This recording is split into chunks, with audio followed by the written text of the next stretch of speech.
What's going on, y'all? What it is. So let's go ahead and slide on this very horrific and sad story. And unfortunately, it has to do with the passing of Rob Reiner along with his wife, Michele Singer Reiner. And so if you guys haven't heard the bad news, they were found deceased in their home yesterday in their Brentwood home in Los Angeles, California. And LAPD confirmed that the cause of their deaths resulted from multiple stab wounds that were found on both of the victims. Now, no one has been arrested in connection to this heinous crime that was committed, but all fingers are pointing to their son, Nick Reiner, who has battled drug addiction over the years and also homelessness. Now, for those of you who are not familiar with who Rob Reiner was, he was an American film director, producer, screenwriter, actor, and a political activist, actually. Now, Rob actually gained traction in his acting career when he played the role Mike Meathead on the CBS sitcom All in the Family. That's where I was introduced to him because my grandmother used to watch that show religiously. He actually won 2 Primetime Emmy Awards from that role.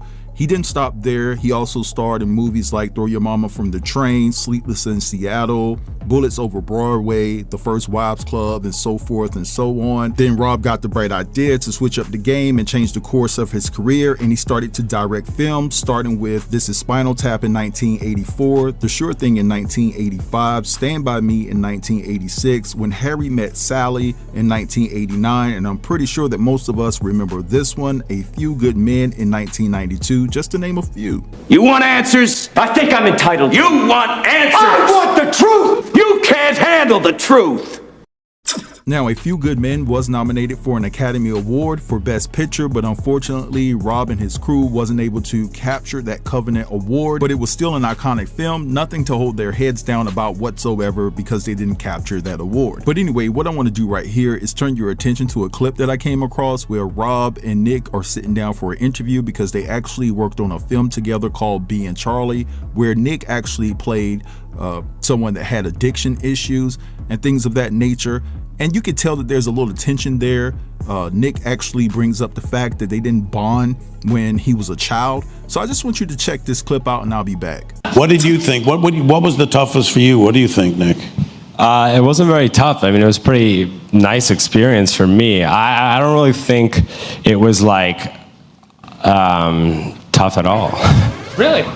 I mean, of course it was a little bit, but I mean, we did get into fights over things, but ultimately it forced us to make the film better. I mean, we'd get into issues, and I would see, the whole process for me, I can just speak for myself, it did make me understand him a lot more, and I think it made me a better father. Hopefully it did. I don't know, but I think that, and you'll see it in the film, what happens is, if your kid is going through rough times, the parent your main job is to keep your child safe. So I would do anything. I felt at a loss, so I would do anything that, as we say in the film, anybody with a desk and a diploma, I would listen to them, and the whole idea of tough love and you have to be a certain way, and it's not my nature, it's not the way I am built, but I went and did that, and I think that, at the end of the day, I know my child better than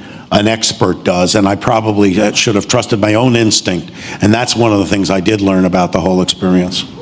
I think the bonding came not from the story itself, but from the fact that we were working on a movie together, and I could see him in I would think, in the form that he could express himself the best, which is making movies, because he has so much experience. And so seeing that sort of turned me around to be like, okay, I should probably... No, sorry, I'm responding. I should probably shut up and listen to him because he knows a lot more about this. He knows I don't know anything, so I'll learn whatever he has to teach me. I just think that's such a fascinating thing to say, that like your father, who you would always want to be at his best as your father, may be a type of person who's at his best when he's making movies, and that makes him more understandable or relatable as a father to you, which is so fascinating to me. Yeah, it really clicked for me because we didn't bond a lot as a kid. Like, he really liked baseball, I liked basketball, and he could watch that with my brother, baseball. But I just, when I saw him do that, and it was something that I'm interested in, I was like, wow, like he really knows a lot, and like it made me feel closer to him and be like, yeah. You're like, wow, my dad's Rob Reiner. I never had thought about it, and then... Yeah, it didn't cross your mind, right? Never. No. Never watched A Few Good Men. Didn't see that one. No. But it's interesting that Nick would talk about it in that way because, yeah, we did share that experience, but you know, even though I've had a lot of experience making movies, you know, and I said this to him many, many times, that he was the heart and soul of the film. So when it came to making the film deeper and better, I would have to really defer to him. I mean, even though I have had all this experience in making films, the core of this film, I really had to look to him. I relied on him for giving it the honesty and the truth that it has. Did you work with him on set? Were you on set for the majority of the shooting? Mm-hmm. I was on set with him. Yeah. No, sorry, go ahead. I have no idea what I was going to say. All right, so we just saw all of that, and I'm gonna keep it real with you. Nick just looked off. He looked extremely off to me. He looks like he's totally disturbed. Something is wrong with that man, and it just seems as though that he just doesn't have all of his marbles. The interview, in my estimation, was very awkward. You could just tell and feel that they were still working through some issues personally. And it sounds like, from what Nick said in the interview, that they weren't that close when he was a child. Maybe he's suffering from some type of neglect and things of that nature, and he has a disdain and he resents his father for not being as close to him when he was a child. But it still doesn't give you the right to go out there and delete your parents. You know what I'm saying? Now, TMZ just reported that Nick is in custody, so he hasn't been charged yet, but they're looking at him as the prime suspect. Let me go ahead and change that right now because it's breaking news. TMZ just now reported that he has been arrested in connection to the deletion of his parents. So this definitely changes things, because people were trying to push the narrative and speculate that somebody from MAGA did this because Rob was definitely far left. And so we now know that MAGA had no connection to the passing of Rob and his wife.